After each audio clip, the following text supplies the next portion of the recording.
प्रकरण 11. छत्रपती संभाजी महाराज. शंभूराजांना महाराजांच्या निधनाचे वृत्त दुसऱ्याच दिवशी कळले, पण त्यांना रायगडावरील वातावरणाची कल्पना असल्यामुळे विवादितता निर्माण करण्याऐवजी त्यांनी पन्हाळ्यावरच महाराजांचे श्राद्धविधी उरकले. शंभूराजांना महाराजांच्या आजाराचे वृत्तही न कळविणाऱ्या कारस्थानी लोकांबद्दल जनसामान्यात तिरस्कार उत्पन्न झाला आणि शंभूराजांकडेच लोकमानस झुकू लागले. ठिकठिकाणाहून अनेक नेते आपापल्या फौजा घेऊन पन्हाळ्याकडे जाऊ लागले. पन्हाळात जणू राजधानी बनली. शिळेस म्हणतील जनसिंहासन रघुकुल शेखर वरी बैसता ही उक्ती सार्थ असल्याचे या प्रसंगाचा विचार करताना पटते. शंभूराजांना अटक करण्याचे मनसुबे रचणाऱ्यांचा डाव उधळला गेला.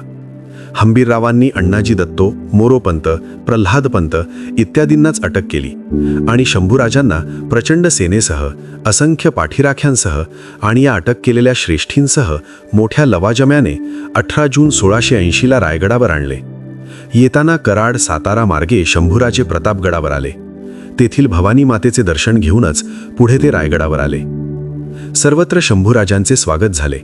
कोणत्याही प्रकारे त्यांना विरोध झाला नाही. कटकऱ्यांना कोणाचाच पाठिंबा नव्हता. त्यांना सुद्धा झाल्या प्रकारची लज्जा वाटली असावी. श्रीरामांनी वनवासातून आल्यावर प्रथम कैकेयीचे दर्शन घेतले. त्याप्रमाणेच शंभूराजांनी मातुश्री सोयराबाईंना व अन्य मातांना वंदन केले. ज्या पंतांना अटक करून आणले होते त्यांना आपल्या घरीच नजर कैदेत ठेवले. रायगडावर शंभूराजांनी पुनश्च शास्त्रावर विधीपूर्वक महाराजांची उत्तरक्रिया केली. क्रियेच्या 10व्या दिवशी दिनांक 27 जून 1680 रोजी श्रीमती पुतळाबाई सती गेल्या. श्रावण शुद्ध पंचमी मंगळवार दिनांक 20 जुलै 1680 रोजी शंभूराजांचे मंचारोहण पार पडले. मग सर्व श्रेष्ठ सहकार्याशी सल्लामसलत करून शंभूराजे यांनी प्रधानांना नजर कैदेतून मुक्त केले. इतकेच नव्हे तर सर्वांना पुनश्च आपापल्या स्थानांवर रुजू करून घेतले. मोरोपंत मात्र या काळात आजारी झाले आणि ऑक्टोबर 1680 मध्ये निवर्तले.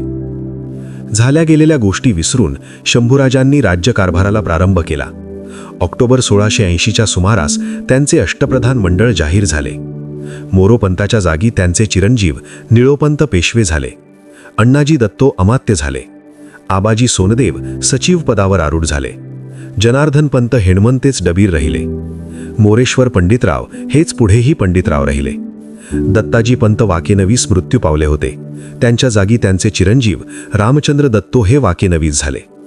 न्यायाधीशपदी प्रल्हाद निराजीच पुन्हा नेमले गेले.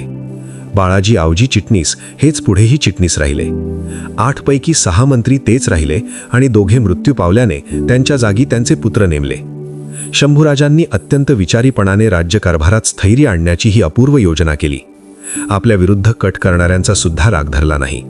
सर्वांना त्यांनी स्वराज्याचे काम एक दिलाने करण्याबद्दल बजावले. सरसेनापती हंबीरराव मोहिते शंभूराजांचे उजवे हात होते. हंबीरराव मोहित्यांनी औरंगजेबाची चांगलीच फजिती करावयाचे ठरविले. औरंगजेबाचा बरहानपूर हा सुभा अत्यंत सधन म्हणून ओळखला जाई. तेथील हिंदूंवर बादशहाने जिजिया कर लावला. या कर वसुलीसाठी काकरखानाची खास नेमणूक करण्यात आली होती. त्याने गरीब हिंदूंचा अतोनात छळ आरंभला. हंबीररावांनी 20,000 सैनिक घेऊन अनपेक्षितपणे बरहानपूरवर हल्ला चढविला. या शहरात किल्ल्याच्या सभोवतार 18 पुरे होते. त्यातील 72 पुऱ्यात जड जवाहीर, सोने नाणे, रत्ने, उंची कपडे इत्यादी मुबलक प्रमाणात होते. जमिनीखालीही खूप संपत्ती दडविली होती. सारा 72 पुरा लुटून तेथील चीजवस्तू मराठ्यांनी हस्तगत केली. इतकेच नव्हे तर जमिनीखालचे द्रव्यही खोदून काढले. त्यानंतर 3 दिवस इतरही 17 पुरे पार लुटून धुवून नेले. लूट झाल्यावर अनेक ठिकाणी आगी लावल्या आणि जिझिया कराचा वचपा घेतला.